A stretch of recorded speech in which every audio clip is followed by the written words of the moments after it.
kui sa vaatad seda videot tänasel päeval, millal ta välja tuleb, siis tundub, et õppimise ja tegutsemise aeg on üha lähemal või lausa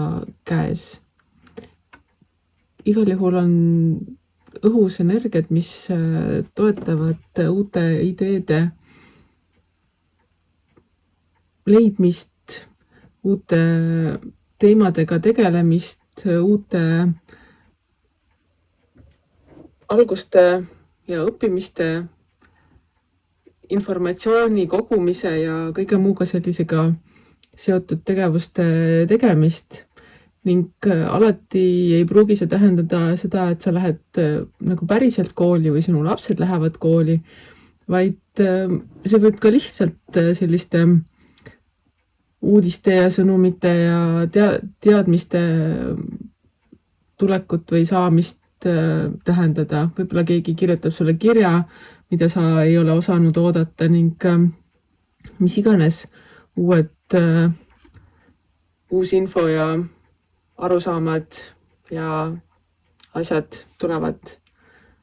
sinuni ning seda võib-olla on kõige mõistlikum ka siis teha, kui sa võtad mingid sõbrad kokku, teete endale ühe siukse õppepäeva või koolituse või midagi, et sa ei pea tegema siukseid asju üksinda, vaid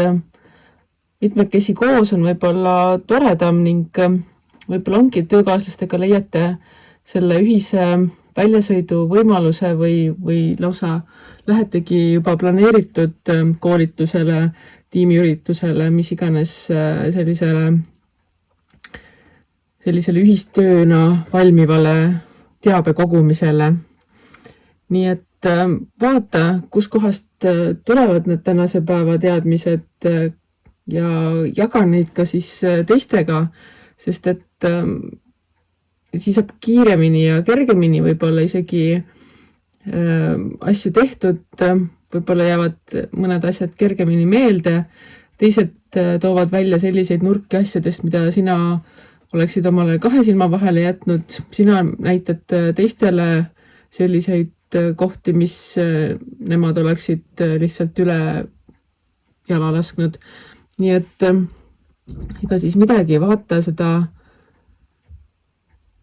hooaega, mis meil nüüd siin sügise tulekuga pihta hakkab, ka sellise tundega, et mida on võimalik juurde õppida, mida on võimalik tuletada, mida on võimalik nii-öelda areneda, et su töö samamoodi võib-olla siis selle kõrvalt saab parema hoo ja tegevuse sisse ning töö puhul on veel eriti see, et vaata nende poole, kes juba oskavad, võta nendelt nippe üle, et pane neid oma töödesse, võta kasutusse, nii et mis siin ikka, üksinda või mitmekesi ja igal juhul tarkust koguma ning neid ka päris ellu rakendama, sest et lihtsalt raamatu või õpiku lugemisest ei ole suurt midagi kasu, kui sa seda teadmist ellu ei rakenda ning kui sa need juba ellu rakendad, siis võib-olla oled sina hoopis see, kes oma tarkusi tööpostil või ametipostil või kus iganes jagab teistele ning sealt saab ainult elu paremaks minna nii sulle kui ka teistele, nii et lase käia, lase edasi, õpi, harjuta, tee ja õpeta ka enda oskusi teistele ning usalda elu.